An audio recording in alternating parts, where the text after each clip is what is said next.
projects with large national facilities, with ITEMPA labs, nuclear physics, another issue that requires enormous amount of money, paleontology, geology. These are expensive kind of scientific fields in terms of the ability to be conducted. And I would like to know, from your experience, in these kind of very hard times, probably the worst financial time for South Africa and the democracy, how you're actually going to deal with supporting big science at least. I chaired the National Equipment Program late last year. There were quite a large number of applications from around the country. I think BITS could have had a few more applications into that pool. So at the very least, we need to increase the chances of success. There were excellent proposals that came from here, but I think other universities might have done better. So there are opportunities. There are absolutely no guarantees, and I'm not with the NRF anymore. I left a couple of years ago. I certainly will not have an inside track, but I do have a broad understanding of the types of things that the NRF are looking for. The centers of excellence, we have 3 in the faculty, maybe 4, because the one that we jointly hosting with the UJ. Those are places where the NRF and the DST does see the future. It's research chairs and its centers of excellence, only because they've delivered greatly over the couple of decades that we've had these programs in place. So I would certainly want to encourage our academics to get much more in line with those endeavors. The national facilities that you speak of, I think they're reasonably well endowed. I don't believe that our scientists are making sufficiently good use of our national facilities. There are good possibilities for funding. From the national facilities, you can get an office. I mean, I'm very familiar, obviously, with the astronomical facilities, but there are many academics. Sadly, I should recognize Sergio Colafrancesco was a great friend and a pioneer for astronomy here at your fine institution. But with him and many others in the astronomy environment, they have very strong linkages, of course, with the SK project, with the SAO and so on. Andrew Chen's also here, I see. So it's a matter of really reaching out to and making good use of the possibilities that already exist. I think the idea of a single scientist, I myself have been one, so I'll be very critical of the way in which I've done things. Very happy to have my little space and to be able to do my little thing. But in reality, I think the environment's changing quite significantly. We need to be looking out for these broader partnerships. We cannot do it all on our own. We need all of the support, particularly when it comes to the biological sciences in the faculty, ones that might be less computer savvy. I hope I'm not saying the wrong thing here, but technically also competent. We need to build up multidisciplinary teams involving problems that emerge from those disciplines: physics, biology, physics, chemistry, and so on. Mathematics with computer science. It's those collaborative teams that I think the future holds a lot of promise. Well, colleagues, we've run out of time, so thank you very much for the questions, and I'd like to thank Professor Chetty for his contribution here. We will see you later this afternoon, in fact soon after 1, if I'm not mistaken. Thank you very much.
Because I was thinking maybe you're thinking of science students, so I just stopped. No, I wasn't. You know what? Something.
Yeah. Okay,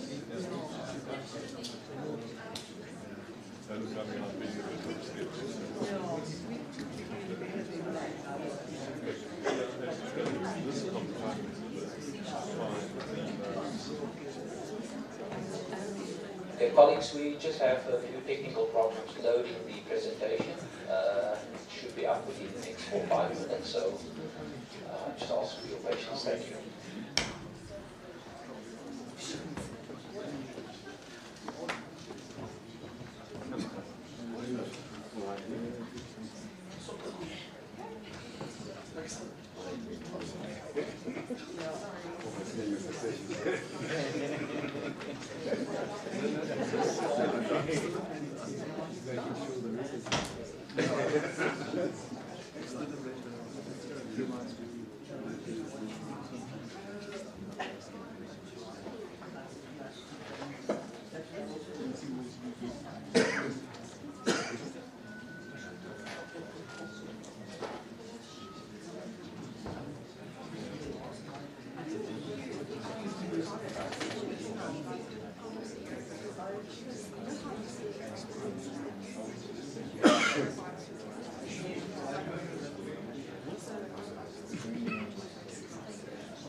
Jump.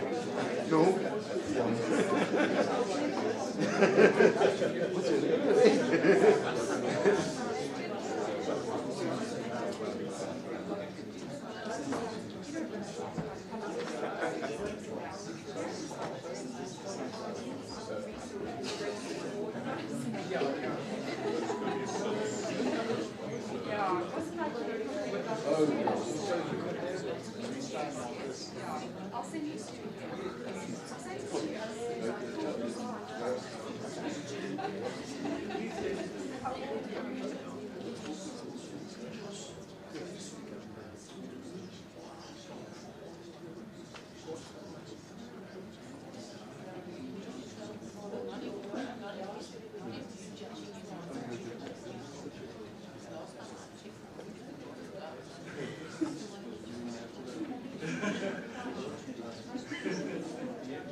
Gracias.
Colleagues, I think we're ready to start. Firstly, apologies for the interruption. We welcome Professor Harten. Professor Harten is the chair of the Department of Mathematics at East Carolina University in Greenville, North Carolina, since 2010. He's also the director of the North Carolina Early Mathematics Placement Program, which is an initiative at the University of North Carolina. As I've said to the other candidates, he has a PhD, but he's in mathematics from a neighboring university, I think somewhere to this side, it's called the University of Johannesburg. His full CV is available, and obviously you can produce that. So without further ado, let me welcome Professor Harten and ask him to present his talk. You have 20 minutes, and I will indicate to you when there's 5 minutes left, I will indicate to you by raising my hand. Thank you. Well, thank you very much for inviting me for the interview today. I'm still a bit jet lagged. In any case, and I'm sorry about this, but I did prepare this talk on a Mac, so obviously the Windows machine doesn't like the Mac PDF version for some strange reason. So, in any case, let me just give you a bit of background here. So Greenville is in the eastern part of North Carolina, and the eastern part of North Carolina is characterized by, and I'll show you exactly on the right-hand side, we have 50% more people dying from diabetes. We have 15% more people over the age of 25 which did not finish high school. We have 20% more people which are living below the poverty line, and 3 of the top 25 regions in the country for opiate abuse. And then 93% of North Carolina schools receiving D or F on the state report card were from poverty-stricken areas. So it's a very, very poor area. So in many respects, East Carolina University is a jewel for the state of North Carolina and has helped the surrounding areas immensely in terms of their educational attainment, their health concerns, etc. Just a bit of background about East Carolina University. It's part of the University of North Carolina system. It's the 3rd largest institution in the University of North Carolina system. We have lots of rural students. And another characteristic about our students, they never have traveled. Most of them have never left Eastern North Carolina. They haven't even visited Washington, D.C., which is nearby. So obviously there's lots of challenges here. As I was introduced, I'm currently the chair of the Department of Mathematics at East Carolina. And you can also see that I manage a budget of about $3 million, mainly in salaries and $44,000 in terms of operating funds. Then we also have the NCN program, which is a UNC initiative, We're trying to inform the legislator about mathematical issues facing the state of North Carolina, as well as get all the math chairs of the universities as well as the community college together to discuss issues relating to mathematics. My research here is in graph theory, and I was told that this means something, so I'm showing that to you.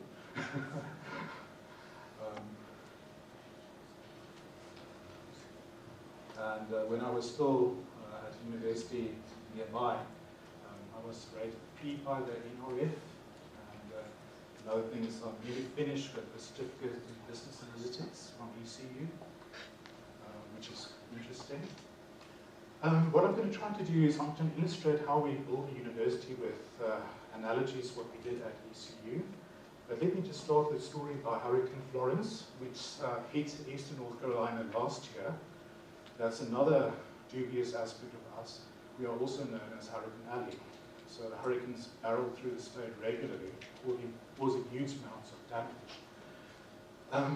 Another interesting thing about eastern North Carolina is the number of pigs we have in the state. So we have 9 million pigs and 10 million humans. But of course these pigs produce lots of waste. They put the pigs' waste maybe from slaughtering them, of course feces and urine into, they call it lagoons.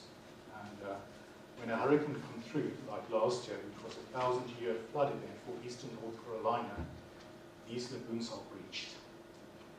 And then this toxic waste is then ejected into the ocean, consisting of bacteria, hard metals, etc. And of course, the oceans, a big function of the ocean is to extract carbon dioxide from the atmosphere. And then this process obviously affected. So that's one of the things that ECU is doing, looking at the after effects of the hurricane and how, where the ocean can, instead of extracting heat from the atmosphere, actually put some heat back. So this obviously will contribute to climate change. Another thing is that most of these rural communities, about 60% of people in eastern North Carolina, are dependent on wells. So obviously for drinking water. So you see what's going to happen during a hurricane. And so there's real concerns about the pollution of the aquifers in eastern North Carolina as well as the coast. And as these aquifers are depleted with increased populations, what's happening is the coastal areas are subsiding as well, contributing to more flooding in east North Carolina. So a huge amount of pigs died, something like 5,500, and 3.4 million chickens also died. And then there's a fun fact about the North Carolina legislature. In 2012, they passed a law saying that we will not be using climate change data in terms of coastal planning. That's what's allowed.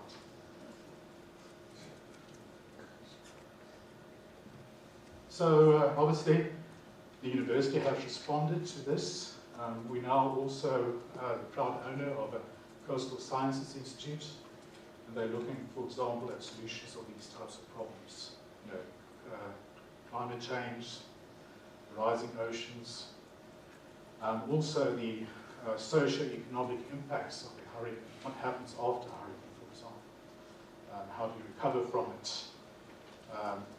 and we also provide psychological services to people.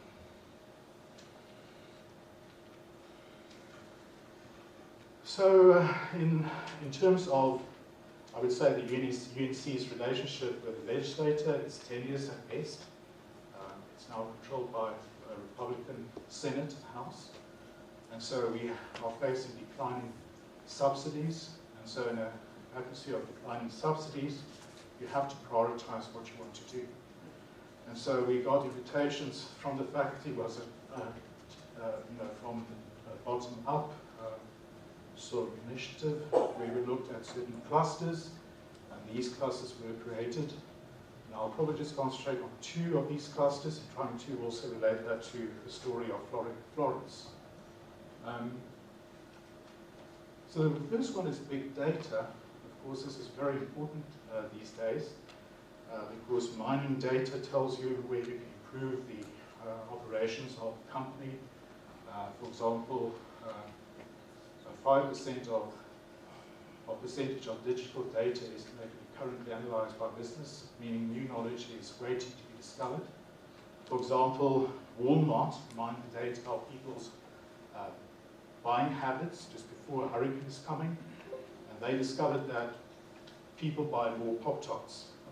So just before a hurricane, you see all these trucks going down the interstates, providing more Pop-Tarts to Walmart stores. The other thing that also sells much more before a hurricane would be beer, and so obviously comfort food, and some people have hurricane parties. Yes, a very fatalistic type of attitude in life. So this, the Pop-Tarts thing was totally surprising. It was just discovered by mining the data. Now, for ECU, which also has a medical school, it's extremely important that you look at patient data, you mine patient data, for example. That, for example, provide you with insight in terms of trends and perhaps even diagnosis, and also how you would treat people. Obviously, there's a consulting center. We have a big pharmaceutical campus in Greenville as well, and medical school, and they've already come to this center which has started now in trying to improve business processes, etc. So this, I think, is an extremely important thing, and I think in the sciences, for example, especially in mathematics, applied mathematics, as well as statistics and actual science, this is an important thing that we can do. And again, you know, I talked, or you saw about the data in terms of lifestyle diseases like diabetes, cardiovascular diseases, and what you can do in terms of that to address those types of problems.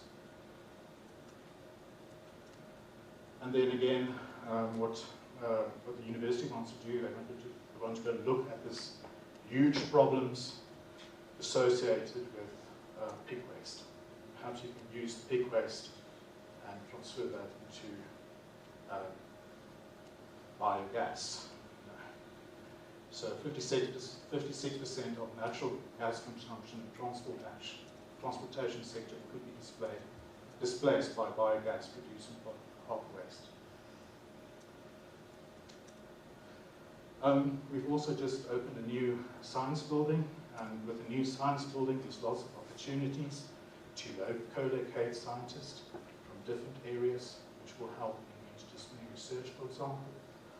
And also placing in such a science building classrooms for experiential type of learning as well. And the program of this building is to expect it to include bioprocessing, bioimaging, optical physics, genetics, computational biology. That's important for us, for us as mathematicians and applied mathematicians, as well as biology, environmental engineering, and environmental biology, as well as plant biology. So this is something that appears in your vision 2022. We aim aggressively to build on this reputation by intensifying our efforts to create an environment conducive to elevating the standard and impact of research using the prestigious institutes approach. I think we've done that at my previous institution as well, at Georgia State. We initially, the provost threatened everybody and said, either you give 5% up of your budget, you went to the administrative units, or I will audit you, and then if found deficient, I will take 10% of the budget. And of course, people willingly offered the 5%. That money was then channeled towards creating 3 areas of focus. The area would be brains and behavior, which later became a neuroscience institute, as well as the molecular basis for disease, as well as public health. So once you establish such a cluster with focus. You invest manpower into that, resources, and eventually when it becomes self-sustaining and it gets reputation, you would like to create an institute. At both of the institutions I worked, Georgia State University as well as East Carolina, you have to write a criticality justification to get positions back, and you have to also illustrate how the hire would actually touch one of these areas of focus so that you're building capacity in those areas. Besides appointing people in these areas, you would also like to create programs, PhD programs, graduate programs, that will help support these initiatives as well. And for example, when we created a PhD at Georgia State University in mathematics and applied mathematics, we illustrated how this could actually help the areas of focus, brain stimulation, as well as molecular basis for disease. Now, of course, WITS is well known internationally and has a great reputation in these areas: evolution sciences, paleontology, and archaeology. Again, molecular basis for disease. Looking at diseases associated with lifestyle choices. Again, similarly to ECU, you are concerned about the impact of climate change and how it will impact people as well. But I'm preaching to the choir, you already know this.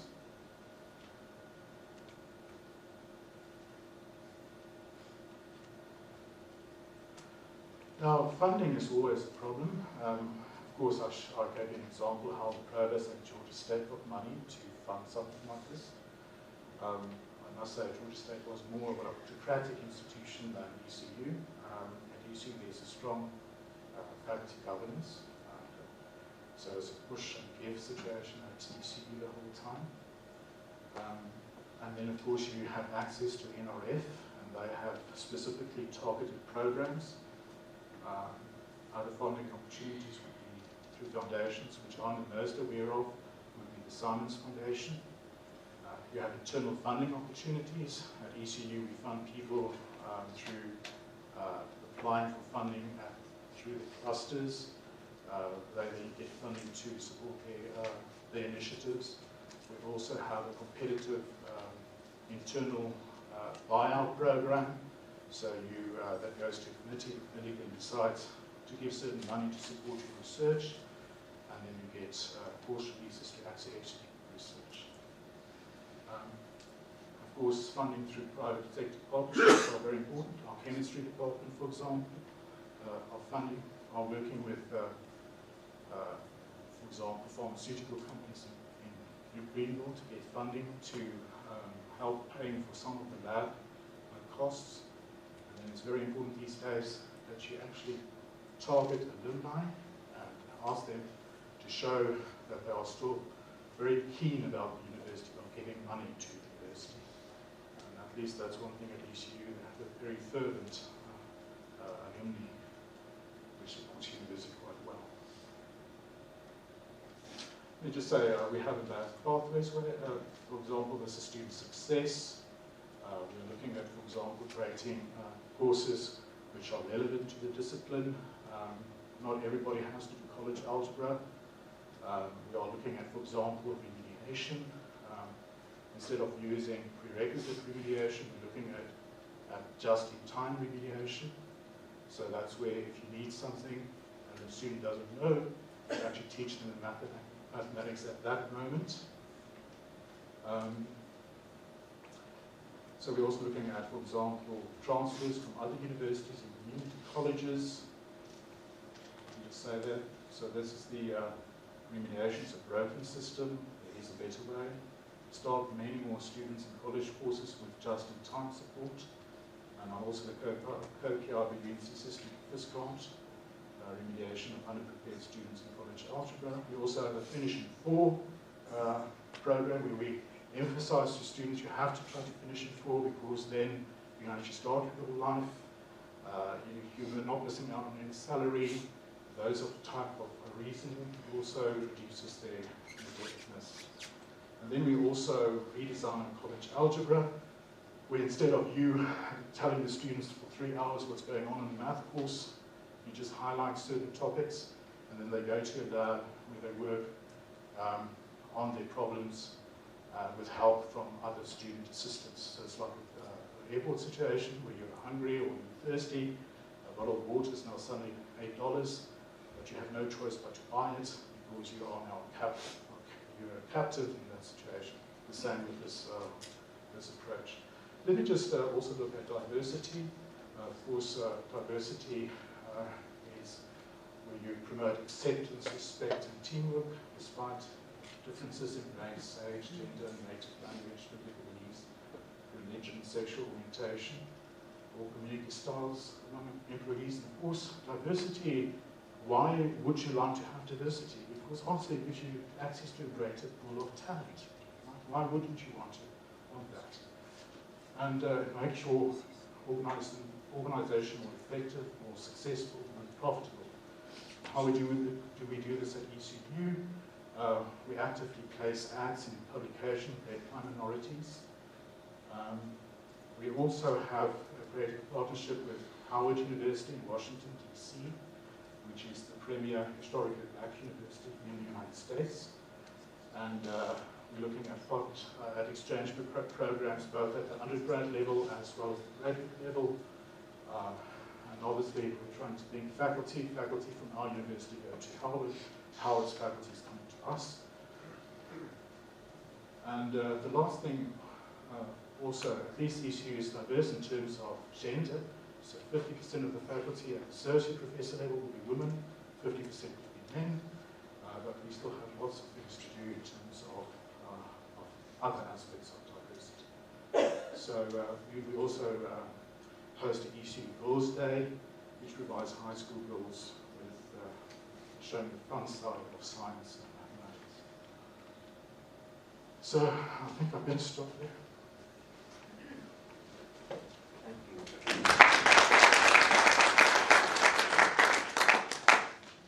Thank you, Professor Huggins. I'm going to stand there take questions. I'll take 3 questions from the audience. First round.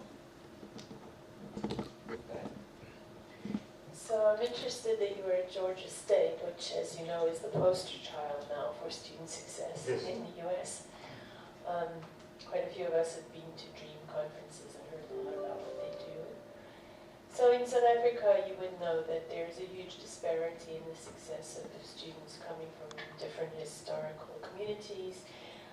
What would you do in the Faculty of Science to try and eliminate the disparities in the success of different groups of students? I think, the example I gave in terms of course redesign, that has been very successful. When I was chair at Georgia State, that's actually when we started. We worked with the Center of Academic Transformation that's housed at the University of Central Florida, which is now defunct. But they have various examples, for example, of how to redesign a course. It has been shown, for example, that a redesign of college algebra, where people are less scared to ask questions, are very effective with minorities in the States. And Georgia State is very diverse, as I mentioned before. When I left there, we probably had about 50% minority students, probably about 35% white students, and about 15% students from other nations. So I would say that's one thing, is you're trying to just take away the fear of asking and sounding silly. Well, there's nothing like a stupid question, and I've learned that in my life as well. You just ask the question. Of course, when you arrive at university, you're faced with this intimidating environment. It has been shown that this is a very effective way of trying to equalize the playing field. When I was at Georgia State, we had Travis Henry there, and he was a great champion of STEM education. We had a partnership for reform in science and mathematics, and we went to various workshops trying to actually see what the problems and how we can solve this one. Big thing that emerged there is that you have to provide the necessary opportunities for students. And he used the example of the school system in Baltimore, and he said if you provide well-educated teachers, then minority students perform just as well as their whites and Asian counterparts. I would say another thing that I also mentioned would be co-requisite remediation, which has been hugely successful. The whole university system in Georgia changed to co-requisite remediation, where you don't hold people up in prerequisite courses. And it has been shown that this is a huge exercise in futility. It's literally a road to nowhere. So that's something we can also look here, that's looking at a co-remediated model in terms of how we address deficiencies. Well, you can actually think about co-remediation, sort of the extended version. Let's say you do Calc 1, you meet more with students than other students that are not, that do not need remediation. More questions?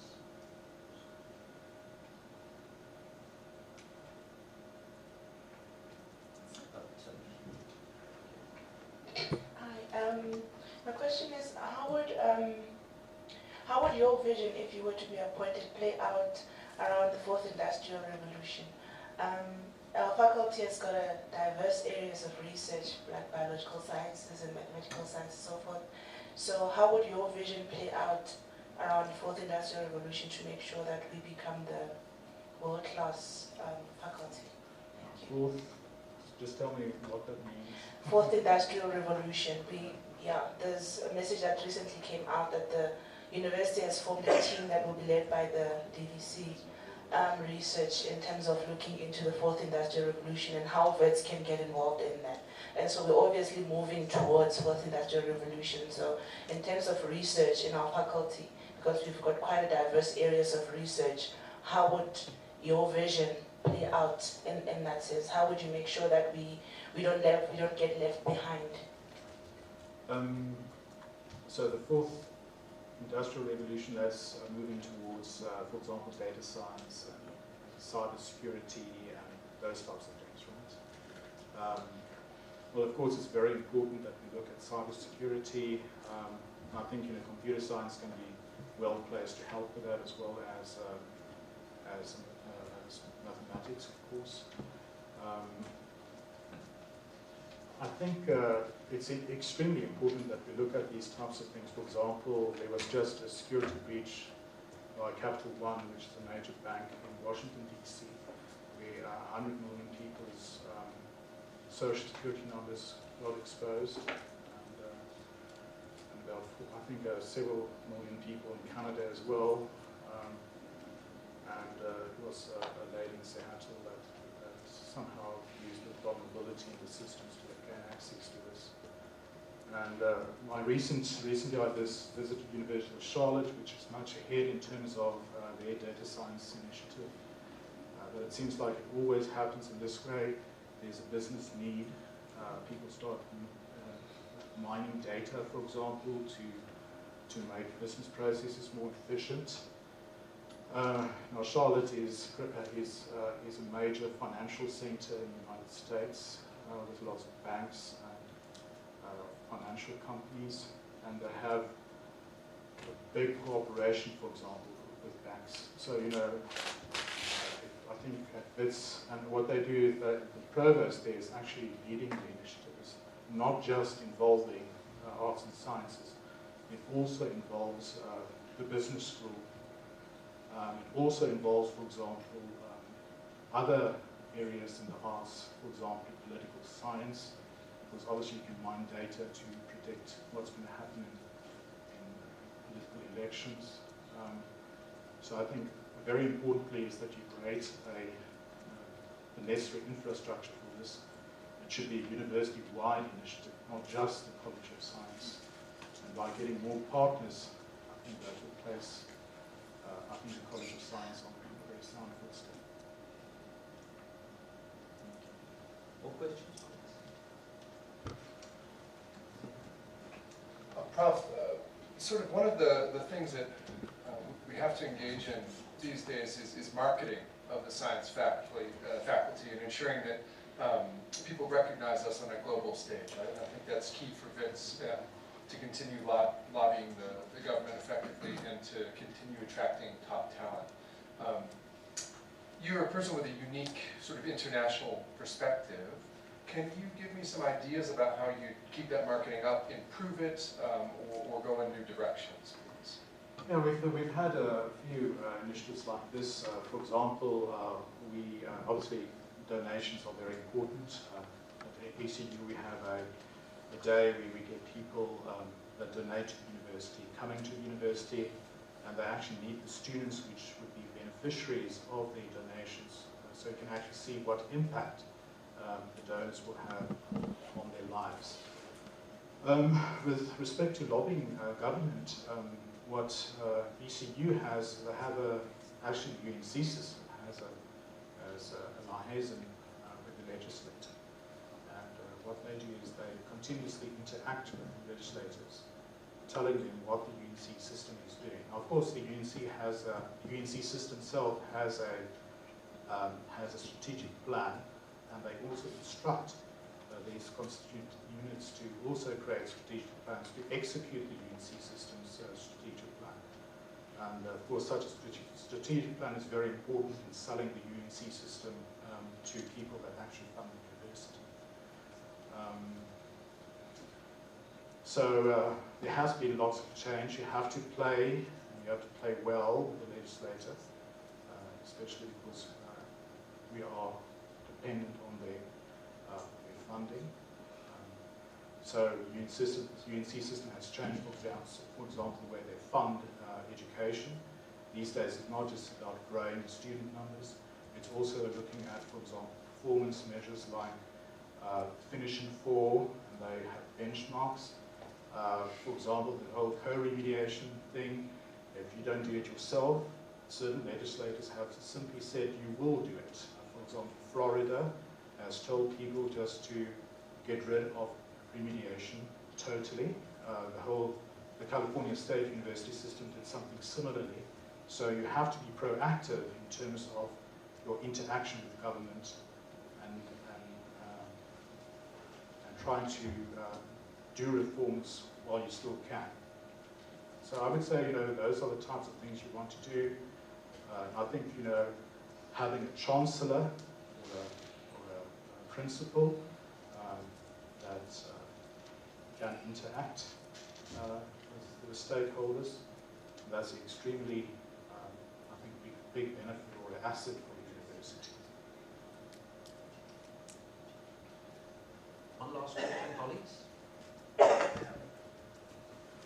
there are no further questions, then I'd like to thank Professor Fatten for his contribution.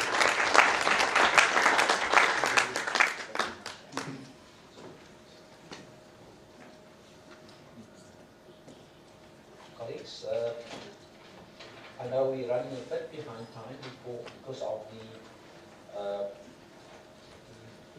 interruptions, technical issues we experienced. So could I now invite Professor Jurish, Ms. Casey Sparks, and Ms. Danita Tambura to take the respective groups to where they're going to meet. Thank you. Can you just announce where they are? Okay, the academics in SH 3123. So 3123, the professional and academic staff in SH 3120D, and the students are in SHBC. Okay, just to repeat, academics SH 3123, professional and academic staff, SH 3120D, and the students are SHBC.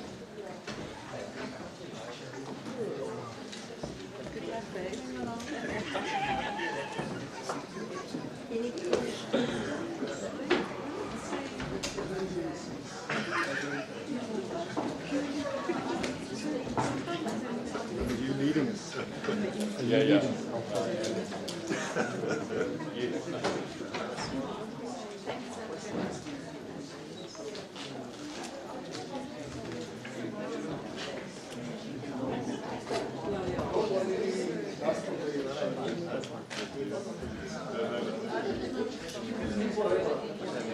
It's just on one, starts at one.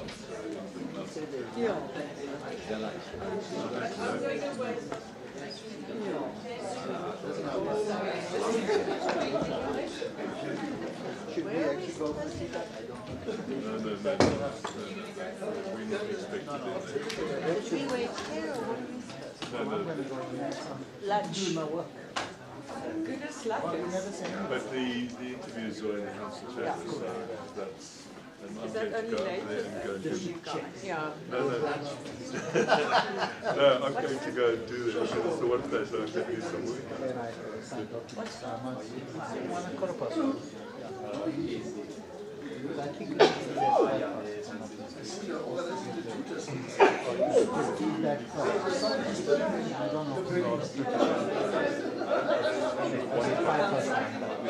Are you going to use the university time?